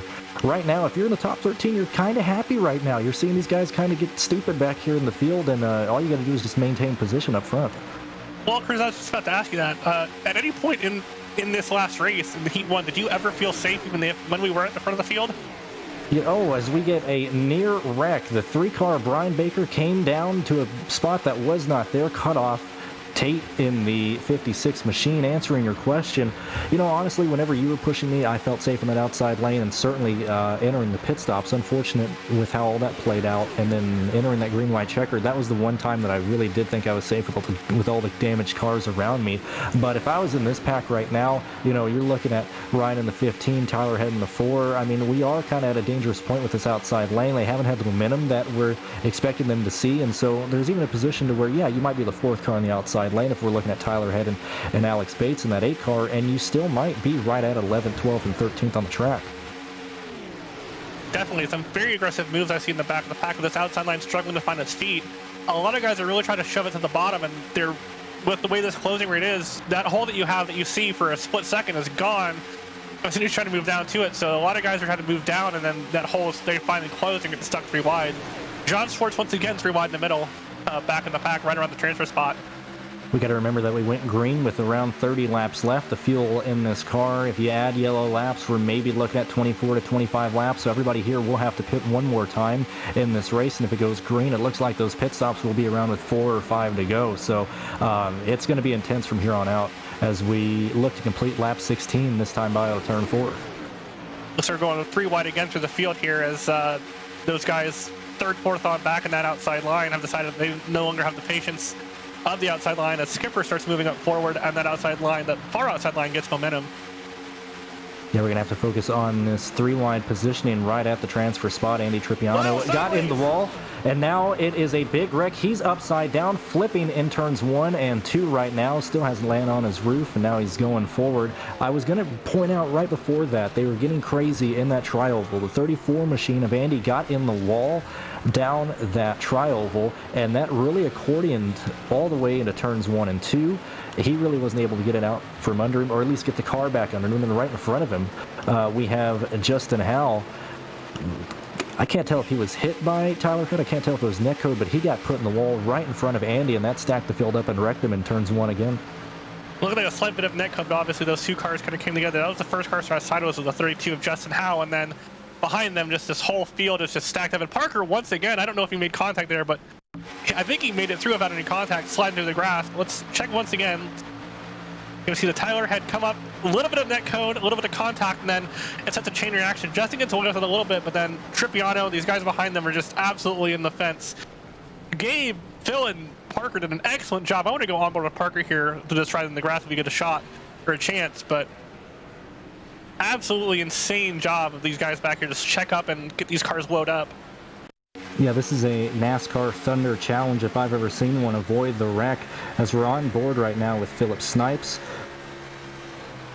You see the wreck how in fast front this of you. happens in front of you. Like you get about a frame or two before you see the smoke, and then absolute chaos. And you're barreling in there at 205, 210 miles an hour, and these cars do not want to stop. I know in my heat, even starting at restart, I was sliding sideways trying to get my car slowed down in the middle of turn 1 and 2. The way the splitter digs in when the car raises up at the rear. So it's an incredible job of those guys back in the pack to get slowed up and not create more problems for themselves, as they've already used their fast repairs. So all the field's going to be on pit road here. Should be the final stop of the night if these guys are able to. Well, we've got about 23 laps to go, so it might be close on field if it stays green to the end. It's still a fuel mileage race, especially for the leaders there.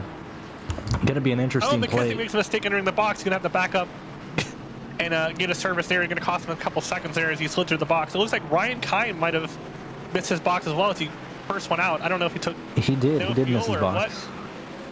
So that's, again, mistakes. It's all about execution here to maintain your track position and be able to be up front and have a shot at this. So McKissick's going to lose solid 10, 15 spots. Ryan Kane's going to take the elevator to the back here as he has to come back down pit road next time by. Looks like Aaron Smith is taking a fast repair. Gabe might be taking a fast repair as well. At least compared to our heat, a lot more cars with heavy damage at this point in the race. And I mean, look, we're going to be coming to halfway this next time by. We've had, 3 incidents at this point? At least 15 guys involved that have some sort of damage. I mean, there's a situation here to where if this ends up going green and you're in the top 12, I would be very concerned about the lead car on either lane not making it to the end on fuel. Definitely. I mean, they should be good for regulation from this point on, but green white checker will be interesting if they do get one that stays green to that point. We want to thank everybody here on Twitch and on YouTube for joining us on your Saturday. Thank you for watching the WINSTEL 400 Speed Weeks here on FTF.GG. I'm just so happy to be back up in the booth. Emily, I know you're going to have to go through that second chance in the next race. Is there anything that you're seeing from here, or is there anybody in this race that you're identifying as somebody that you want to work with? Because it's going to be looking pretty tough. A lot of people are going to be kind of fighting for themselves in that second chances. Are you taking anything from this race that you're seeing, or is it just you don't want to be like outside the qualifying positions? I think my goal is going to just be to get to the front and stay there.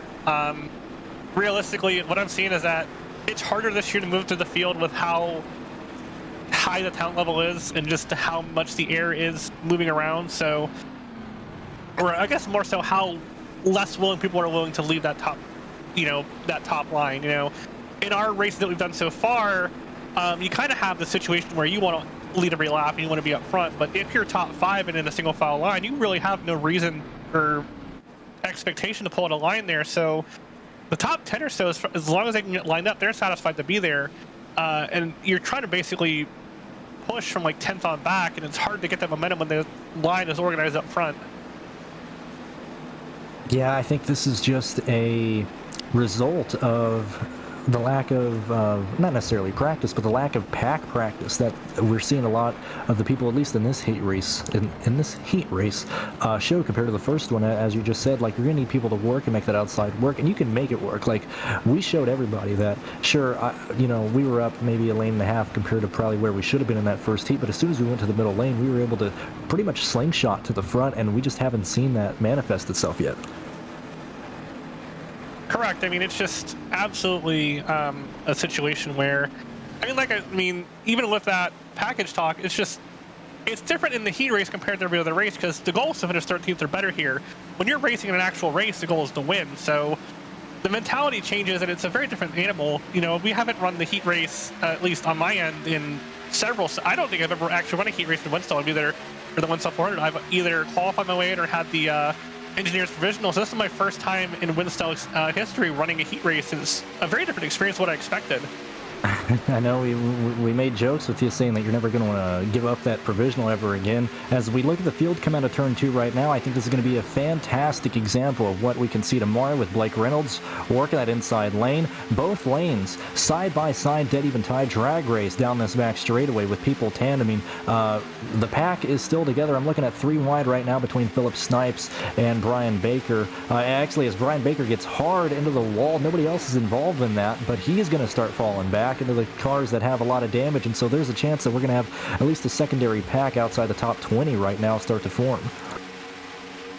To head around to complete the first lap here. Good to note of the rules, the yellow line rule, as we've noted in the past, is still in effect, but it's changed this year to, instead of being the exit of turn 2 and a restart, you now have to wait until start-finish line, the lap of a restart, to use that. So we haven't really seen anybody use it to put it to use yet, but later in this race, if we start to get more and more desperation, we might see it happen, especially on the front straightaway where there's a lot of good opportunities to do that. Indeed, haven't seen anybody try and make it inside lane, or not the inside lane, the middle lane work right now, as everybody has just stayed side by side since this restart. We had a bit of a checkup yet again, these guys in the back of the field, but right now in terms of qualifying in, we might have a slight checkup on the inside lane, but that's really it. Skipper getting right on the inside quarter panel of Alex Bates on the outside in that 8 machine, but nothing really manifested from that, so we're still just side by side as the field barrels into turns 1 and 2. Yep, the inside line seems to have a little bit of an advantage here. It doesn't seem like McAdams and Boivera up top can really hook up as well as they need to. So we're starting to see the inside line start to prevail, and with the powerhouses on the bottom of Blake Reynolds and Benson, followed by Doucette and Tyler Head. The Matt Skipper gets turned sideways. He's going to save it on the bottom as they kind of stack up into him. Caution comes out with nobody sideways, but I think that was a situation where the yellow flag was certainly needed. I don't know how Skipper and the other cars involved saved that. I think it was just because they were kind of being forced together and they straightened out, but that should have been a much bigger instant than it was. Right when that was happening, I was going to mention that Alex Bates kind of got shuffled to the outside lane. We saw some betrayal from the WINSTEL teammates, and I think Skipper just kind of got aggressive and tried to force it to the middle there and had his left front quarter panel kind of cut down. Yeah, it looks like you just kind of had the classic Gen 6 left rear contact, and then it looks like it kind of morphed together a little bit. Luckily so. I mean, no one really got turned around there, but with the fact that half the field had to jump on the binders there and basically stop mid-corner, just obviously warranted a yellow, but absolutely incredible job from these guys, 20th on back, to avoid this massive crash it could have been. Yeah, everybody should be good on fuel going forward from here, but I know. I want to see a long shot here in this back straightaway if we have that, or from the onboard of the 44 car, to see kind of what happened with Skipper there. I'm not sure if the 44 came up or Skipper came down, or how that momentum kind of looked as they went into the back straightaway into turn number 3. We were on board the 44 machine. You see Skipper come in on the right side here with a big run, and yeah, it looks like he tries to squeeze the middle and the hole's just not there, and it just closes on him and he kind of comes down a little bit. So, you know, we haven't talked about it yet so far, but I'm assuming it'll probably be a strike on Matt Skipper if we do have a claim on this caution as the admins review it. But you only get 2 strikes this entire weekend, so if you use up a strike in this first session, then that means if you cause a crash in their big event, you're out of the race. So you basically have to be on your P's and Q's here as you race your way into this big event.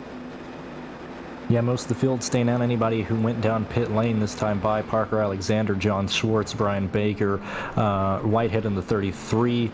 Everybody down pit lane right now is just getting repairs from previous instances, or in that instance right there, but anybody on pit road right now is repairing damage, as Blake Reynolds is yet again right where he wants to be. He wants to go back and really become the first 3-time winner. I mean, Blake, save some for the rest of us, man. You can't just win all these races.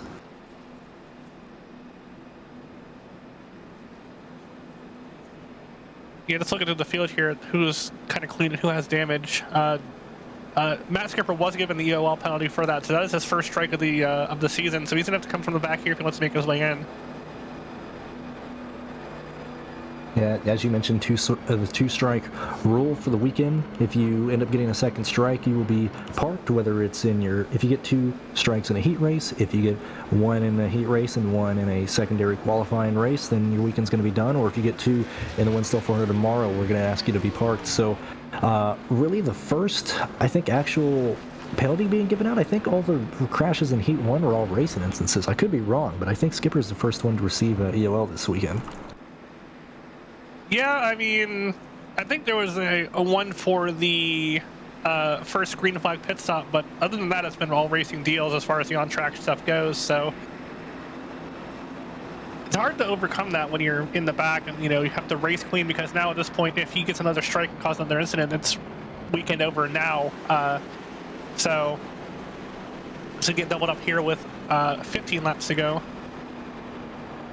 Yeah, you said it, 15 to go, and at this point, let's look at all the big names on the outside looking in at the moment. Your final transfer position right now being held by Alex Bates. Philip Snipe in the 21, a guy who has shown a ton of speed really leading up to this race, stuck in the 14th position.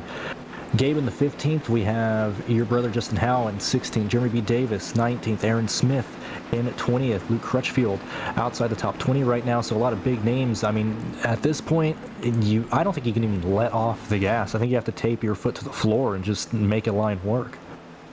Yeah, I mean, that's the thing, is like, you know, you be standing right there 15th, 16th in line thinking, oh, my line's going to move here, and then the guys up front start checking up, and then you really can't make a move or, you know, risk going middle, so a lot of your line or a lot of your fate here rests on who's up front pushing and who has momentum as we get to those final laps. Yeah, one thing that we also haven't seen a ton was three wide racing for the lead. We saw that a ton, really from lap 10th on forward in Heat 1. We haven't necessarily seen that for the lead position. We've mainly had that for around 14th and 15th. So we haven't, like, if you're, let's say, you're Kevin McAdams right now, running 6, you really haven't had to worry about somebody jumping into the outside of you or jumping to the inside of you. You really haven't had to really worry about blocking that middle lane. This is a situation where you can very easily fall out of that top 6 position just if you aren't paying attention here, as Reynolds and Benson going to be leading the field back to the green flag coming through the Daytona Tri-Oval right now.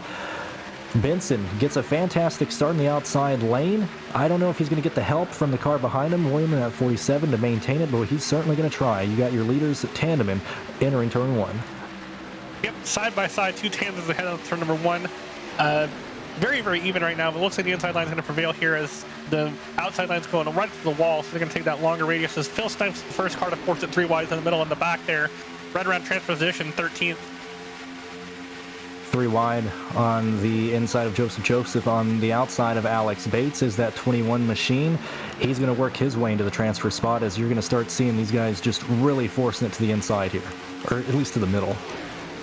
Yeah, I mean, at this point now, it's go time. There's no more riding. You're good on fuel. There's no more strategy to play besides go to the front and be there. So pack's starting to split off here a little bit as those 3 wide guys are getting slowed down. So might see a bit of a breakaway here at the front if they can manage that. And this is a situation where Philip Snipes trying to side draft to keep from being just absolutely killed in that middle line. The 34 machine of Andy kind of touched that wall again, entering turns 1 and 2. He has already used his fast repair as Philip Snipes.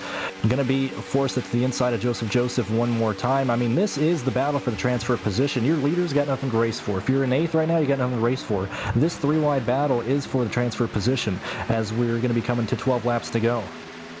Yeah, I mean, I Phil needs to really be, if he's in the middle, running close to that bottom lane and side drafting them and not getting set top line. You know, if you're going to run that middle, you have side draft on both sides. So you got to stay as low as you can to the inside line to keep your regular protected. So one of those things where, if you aren't experienced with this draft model, you're not going to know that, and you're going to really suffer. So it's going to look for the experienced guys to really be making the moves and leading the charge here. Nearly had a wreck. Trying to do it again. Luke Crutchfield made heavy contact with Cornelius in that 77 car. They were able to keep it straight. John Schwartz is very slow down that back straightaway, but we are still green. Philip trying to make that inside work once again as they barrel off into turn 3. 3 wide. Looks like Philip is going to... he just can't clear that inside lane. He's going to be stuck in the middle once again. Yep, 3 wide back there near the transfer spot. They need to move about 2 more rows before they get in transfer position. Still starts to make some headway here. I look for him to go to the outside here because his shot here. And he looked, but he didn't have the help behind him from his forward teammate of Andy Trippiano. Tried to squeeze the middle as well. Phil is looking for a hole anywhere he can find it. Does this outside line starting to fall back here? And the inside line, really, they're in a safe spot. So they're probably not going to make a move here until we have either, wall contact on the back, As I said, could have ended terrible. We had a car jump up to the outside lane on that outside trying to get the lead. That's Tommy in the 19. Right when Phil forced his way to the middle, that could have easily been a checkup that cost Phil a transfer position by getting his car wrecked out. If you're Brian, or if you're Blake Reynolds, if you're Ryan Doucette, this is all you want to see. You just want to qualify your way into tomorrow's race. You have absolutely nobody fighting for the lead right now as the entire field is just fighting and blocking left and right. We have William at 47 trying to block both lanes. We have Chris in the 92. I mean, now we have the outside lane kind of checking up with Tommy. Tommy was just safe. A lap ago, Kyle Benson started on that outside lane in the 4th position on the restart. Now he is fighting for the transfer position. I mean, a lot has transpired in 1 and 2 laps. Yeah, Philip Snipes now stuck top side 3 wide. And, Kevin McAdams, he was out front this entire time, up 3rd in line in the top row. And now he's back outside of the transfer position. It changed so quickly. Like we talked about these lines with their momentum. It kind of slowly bled away at the top side. And now all of a sudden you're on the outside looking in from feeling safe about 10 laps ago. A lot of things happening. A lot of things will continue to happen as we're looking towards being near 10 laps to go in this heat race. The field is still 3-3 for the 18th position as the outside lane is trying to stay in that top 12. It is a situation where they're going to have to just start running a bit lower and get that side draft to move up. As they're starting to do that, they're going to get side by side with Alex Bates right now. And really, the outside lane kind of just died with them 3 wide. It's just those 4 cars on it right now. Yeah, it looks like those top 2 can't really get organized and pushed together very well. And, they aren't running the optimal line where we discovered being on that right rear quarter panel and getting that draft in the inside line as well as slowing them down. So Phil finally gets a hole on the inside there. I'm curious. I think Phil's going to be the one to really shake this all up because he's been the most aggressive all night long and has the most experience of these guys back there. Phil is either going to qualify his way in or I don't think he's going to finish this race. Aaron Smith kind of in a dangerous position right now. We know that he is out of a faster pair in that yellow number 70 machine. He's trying to get that position, went across the line in 14th the last time by. So, at this point, I have no idea who's going to be in the final transfer position in 13th when we get to that checkered flag. We were talking about that outside line losing momentum. Now with these top 2, looks like we had Tommy Gossett move up in the 19 machine to the outside line to take the charge there, or was that Nate Stewart jumping off the bottom? Now the outside line has the run of steam here, and they're leading the charge here. So once again, it's so as we see jumping down to the bottom line to cool the motor off. That might reorganize the top line and change the momentum here as they're going to start accordioning back. So this is going to be a very big check off of turn 2 on the back straightaway here as we watch them go down this long shot. Yeah, Tommy Jossett in the 19 machine is your new leader with Blake Reynolds pushing behind him. You mentioned Nate Stewart going to the outside as he nearly gets spun by Benson in that 10 machine as they enter 3. That outside lane is going to check up. We have McKissick touching that apron. Intensity is already picking up. The 3-wide racing has subsided at the moment, but I got to figure coming out of turn 2 this next time by, we're going to have some 3-wide racing. It looks like these front guys are no longer satisfied with just riding around. It looks like they're going for the win as we see Blake Reynolds not satisfied being on the bottom there. Oh, so close trying to both move down there into turn number 1. That was almost a disaster for the entire field if the leader got hooked from second.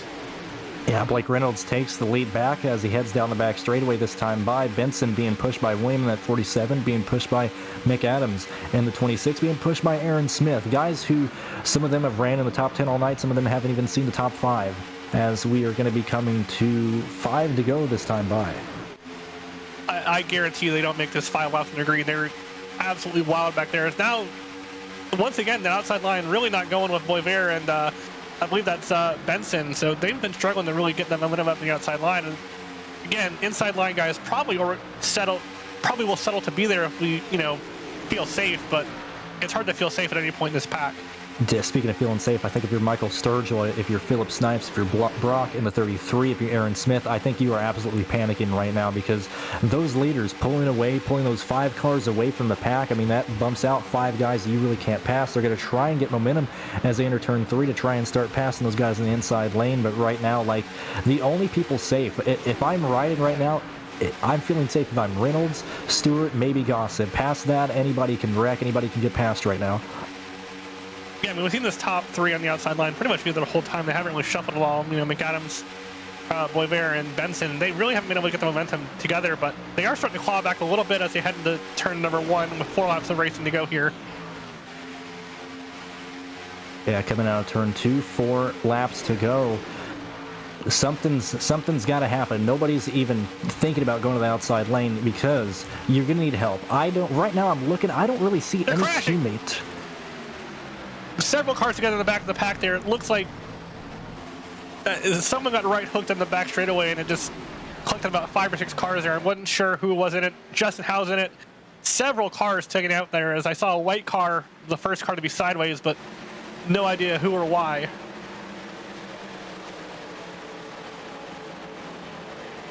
Looks like we're coming down to a green-white checkered as the replay goes up on the screen right now. It looked like that wreck was taking place for 17th, if not a bit farther back, as they came down this back straightaway. I think it was just a checkup between several cars kind of pushing themselves in the wall there. Yeah, it looks like Justin Howe got turned by, I believe, the 33 cars. They're kind of going down the back straightaway there. They had a big push, and then I think Justin probably had to check up as he was catching the back of the pack and just got right hooked and then right into the guys on the outside line there. Right now, if you were a top 5 qualifier, this is not looking good. If you started inside the top 5, yes. If you're Nate Stewart, you're in second. If you're McKissick, who started 5th, you're in 9th. But if you started 2nd, 3rd, and 4th, you are currently 18th, 20th, and 21st. Joseph, Jonathan Hernandez, and Parker Alexander all sustaining damage throughout this race, and all have damage right now coming into the last green-white checkered. So I think place... not even place differential, place, being up front has really been the most important thing in this heat race. I think now the goal shifts, though. I think what we learned this last heat 1 is that on these green-white checkers, they're probably going to crash on the last lap. That's just the way these play races end up going. I think at this point, I'd rather be one of those cars in the back with damage and just, if they do wreck, be able to shoot the gap and try to get spots that way, versus being in that hornet's nest and just kind of being taken out of control. Like, me and Sean had it kind of lined up to perfectly kind of get to that momentum, and if we didn't get wrecked, get going, but Sean got turned right in front of me and off my nose, and it was just game over from there.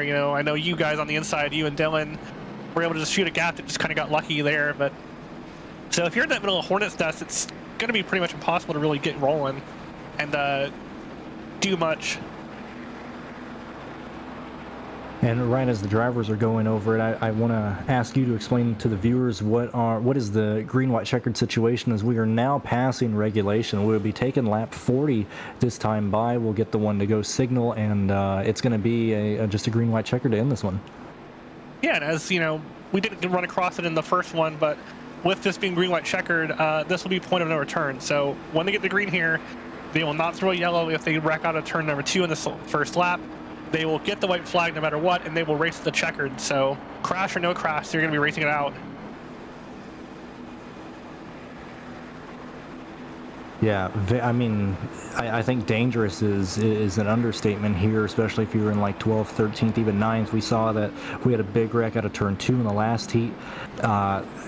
Even if you're like Jeremy B. Davis, who is currently right now in 23rd, if there's a big enough wreck at any point in this situation, if you can get by it, I think you can very easily squeeze into 12th or 13th and lock your way into tomorrow's race. Yeah, it's going to be an absolute dogfight here for the last 2 laps. Even up front, these guys are not going to be satisfied with just riding around. So, as we saw last race, a couple tandems took off from the field, and then the rest of the field was just absolute chaos. So, let's get one the green here, lining up here. One thing to watch out for, too, is we have about 20 laps on these tires, so wheel spin might be a factor here as they get going here on this restart. Yeah, I think we've had enough yellows to cover it. Fuel, I can't really see that being an issue. I think Reynolds is going to be perfectly fine. But the tires will probably be not great on this restart, so interesting to see kind of how this ends up going here. Transposition to look for. Right now, Gabe has it. Phil 2 is outside in 14th. Ryan Kime 15th, Chris Champeau 16th, Andy Tripiano 17th. All those guys are going to be pushing forward hard here as we get to these final 2 laps.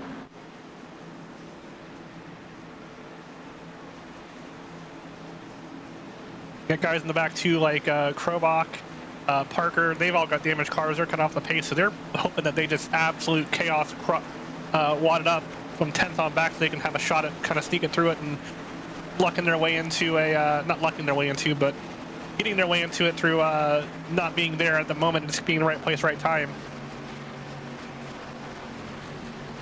The field I mean, I think the nerves, I think people are just absolutely holding that wheel with a death grip as they come to what they know will be their, I mean, we're going to the end of this. Their last chance, well, not their last chance to qualify, but the last chance in this race to get to the 13th position. I mean, lucky 13 on a Saturday evening. I mean, this is going to be, I think it's going to be a bit of a bloodbath, to be honest with you. It's going to be insanity. We're going to just have to watch and see what line gets momentum here, who's going to be the first.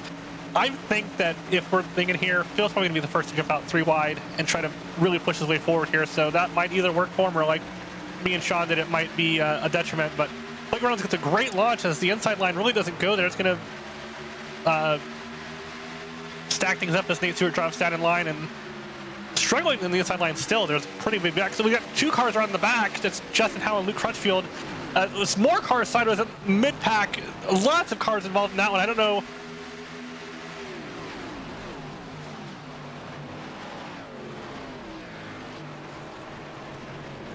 We are having a bit of a miscue, an accidental yellow being thrown here. Yeah, I'm not sure what happened there. This, I think, might end the race. If more than likely will end the race as they'll come across. It looks like, I'm not sure who's in 13th. Let's scoring update here as they go across the line. It's like Phillips Snipes. Yep, Phillips Snipes is the last car transferred on 13th. Rest of these guys have to join me in about 15 minutes in the second chance qualifier.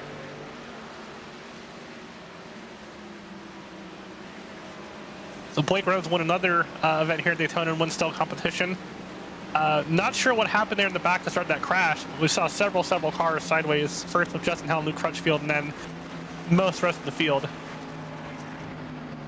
Sorry, I've been listening to the race control, just making sure everything is official. Just some apologizing for that yellow coming out. But your 13 drivers racing their way into tomorrow's closing rates, and those holes close up fast. You try to get in the middle, but just came down and wadded up about 15 cars there, right behind the transposition. If only about 5 cars made it above the transposition here, did not crash, or below the transposition. See a bunch of cars torn up there.